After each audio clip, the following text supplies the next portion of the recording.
Today we'll be providing a commentary and an instructional video on how to fill a bird feeder. I have here my assistant who is going to demonstrate. Off you go. Right, so here we have a normal bird feeder, which is, works by the seed getting picked out of the holes here and here by the birds where they stand on eggs. To open it, you simply lift the top up and place it to the side. Here we have the feed that we're going to use today in this bag. We're going to use this funnel to get the seed into the feeder and some scissors to simply snip open the bag. So first what we're going to do, we're going to cut a little hole in the corner of the bag. That way we can get the seed out in a nice controlled manner,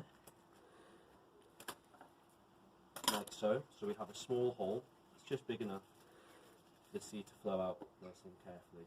Next we're going to use the funnel, place it over the top of the hole of the feeder, lifting the bag up and gently and carefully letting the seed flow into the feeder and fill it up like so, and pinching the bottom of the bag before it gets too full.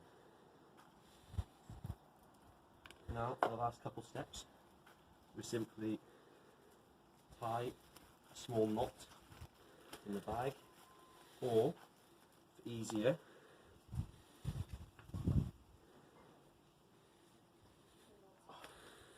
you can use a clothes peg and just nip it off. Now, to close the feeder, lift the lid up and push it down, and there you have one filled bird feeder which goes